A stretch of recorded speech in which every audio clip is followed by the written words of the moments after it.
Hi guys, welcome to my channel again. I'm starting with the chapter 1 of GST. Okay. So chapter name is GST, Goods and Services Tax, Concept of IDT and Constitution of India.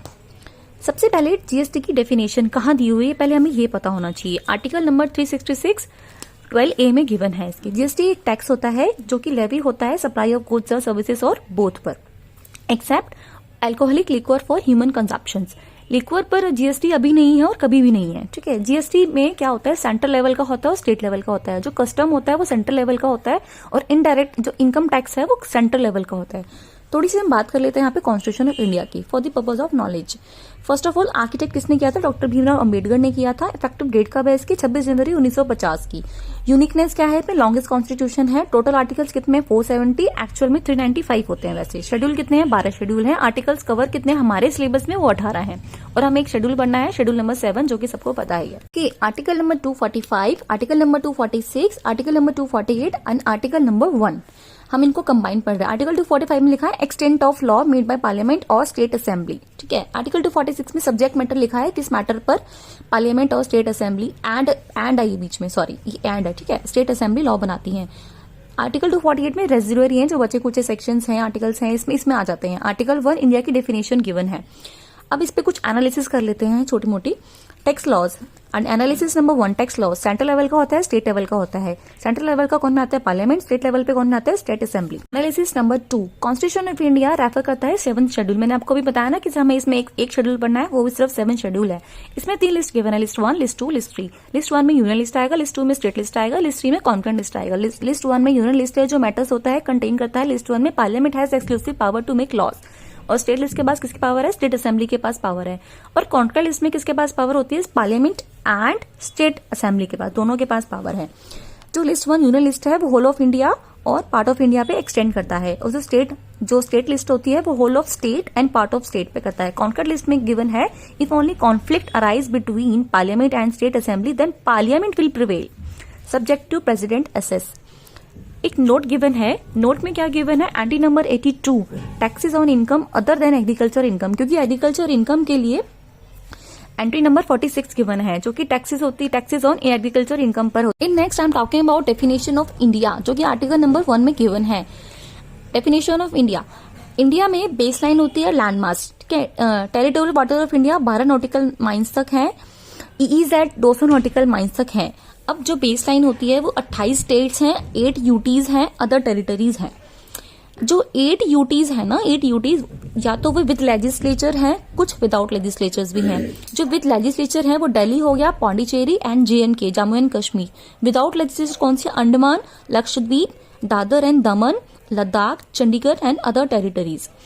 जो 12 nautical miles तक है, 12 up to 12, 200 nautical miles तक है for oil and natural gas purpose के लिए है, वो other territory है यूटी। तो ये जो अदर टेरिटरीज एंड 8 यूटीज हैं इन पे CGST प्लस UT GST लगेगा, राइट। और we are moving towards the article number 248, list 1 entry number 7, residuary articles. आपको ये याद रखना है, रेजिडुअरी मतलब जो बचे कुछ हैं। If any matter not covered in list 2 and 3 then laws made by parliament from entry number 7 on union list. Article number 265 is talking about the no tax shall be levied or collected without authority of law. Authority ही नहीं है तो आप कैसे collect कर लोगे tax को, ठीक है ना।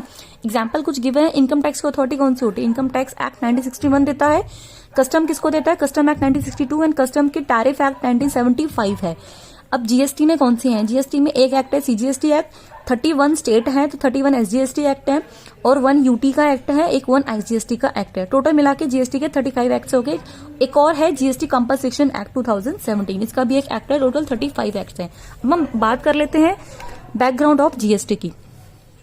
जीएसटी का बैकग्राउंड क्या है, जीएसटी का डिस्कशन स्टार्ट करने से पहले हम बात करेंगे, we will have to find out the what was the problem in old and indirect taxes system. ऐसी क्या प्रॉब्लम थी जो जीएसटी को इंट्रोड्यूस करना पड़ा। प्रॉब्लम थी मल्टीपल टैक्सेस से मल्टीपल टैक्सेबल इवेंट हुआ करते थे, कैस्केडिंग इफेक्ट था, यूनिफॉर्मिटी कोई भी नहीं थी, नंबर ऑफ टैक्सेस होते थे, राइट। क्लासिफिकेशन इशू था कि क्या गुड्स हैं क्या सर्विसेज हैं, डिफरेंट डिपार्टमेंट होते हैं, डिफरेंट टाइप्स ऑफ टैक्सेस थे, हायर कंप्लायंसेस थी, etcetera. Government introduce GST laws in India. अब जीएसटी कब आया था, 1 जुलाई 2017 से आया था, जम्मू एंड कश्मीर में 8 जुलाई से आया था। अब पिक्चर आफ्टर जीएसटी क्या बनी, जो मल्टीपल टैक्सेस थे वो सबस्यूम हो गए सारे वो जीएसटी में चले गए, ठीक है। मल्टीपल जो टैक्सेबल इवेंट थे वो सप्लाई हो गया। असेसी का नेम था, मैन्युफैक्चरर, सेलर था, वो सब टैक्सेबल पर्सन बन गए, सप्लायर बन गए। अब उसके बाद जो इंट्रास्टेट था वो इंट्रास्टेट ही रहा, इंटरस्टेट रहा, जो इंटरनेशनल टैक्स ट्रेड था वो इंटरस्टेट में कन्वर्ट हो गया। नहीं है, सीमलेस फ्लो क्रेडिट का हो जाता है, कोई भी यूनिफॉर्मिटी नहीं थी। अब वन नेशन वन टैक्स है, ठीक है। डिफरेंट डिपार्टमेंट थे, अब एक सिंगल डिपार्टमेंट है, CBIC. Compliances of cost work होती थी पहले, अब क्या है, लेसर कंप्लायंस कॉस्ट है compare to old indirect tax के, उसके कंपेयर में कम है। आर्टिकल 246A में स्पेशल प्रोविजन लाए गए जीएसटी के। आर्टिकल में ओवरऑल क्या, आर्टिकल 246 को, आर्टिकल 254 को। आर्टिकल 246A की बात करते हैं, 246A1, 246A2 एप्लीकेबल होता है इंटरस्टेट सप्लाई पे, और एप्लीकेबल 246A2 एप्लीकेबल होता है इंटरस्टेट सप्लाई पे।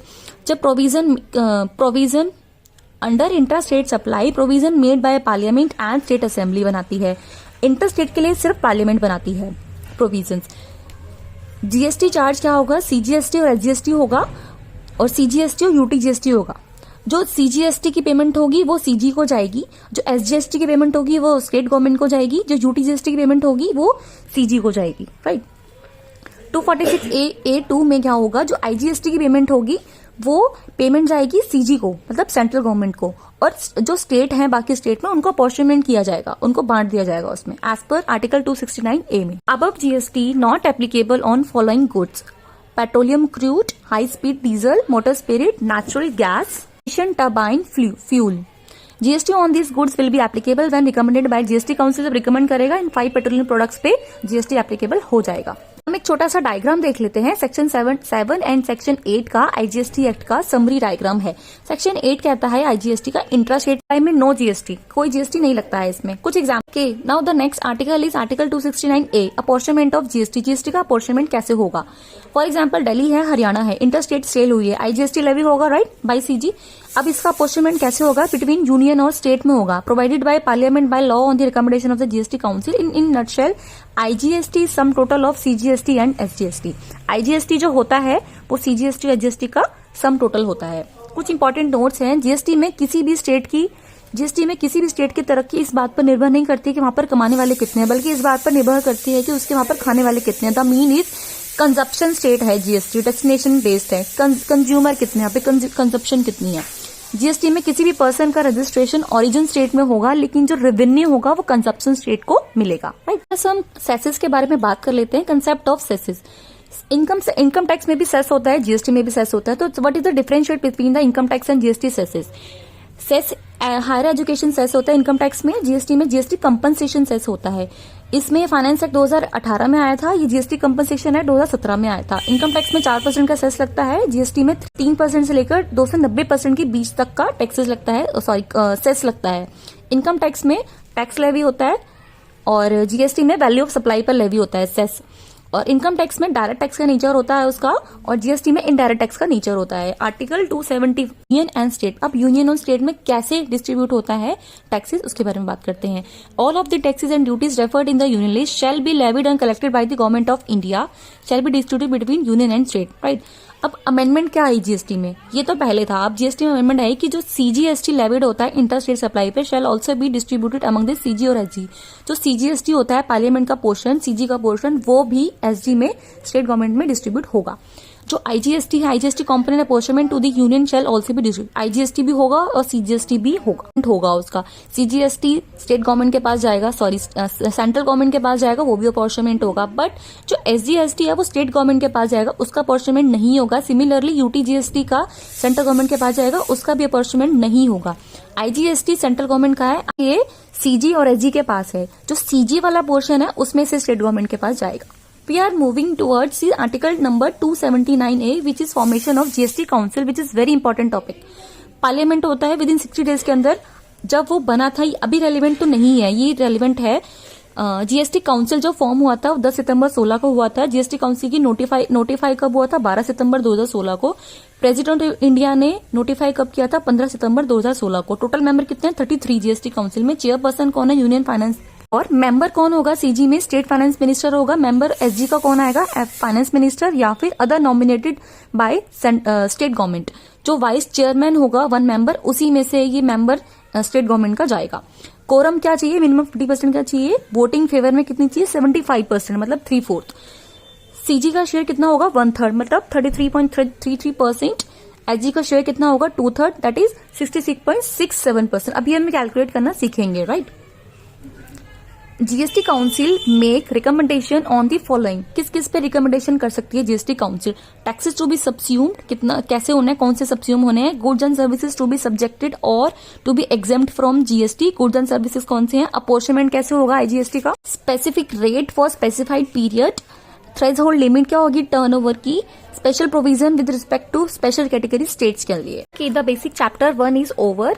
आई have left with few examples of GST council. उसके कुछ प्रैक्टिकल एग्जांपल्स हैं जीएसटी काउंसिल की, जो परसेंटेज होती है वो कैसे कैलकुलेट करती है। I will make separate videos for that. Thank you for watching the videos guys. Please like and subscribe and please comment the video. Thank you.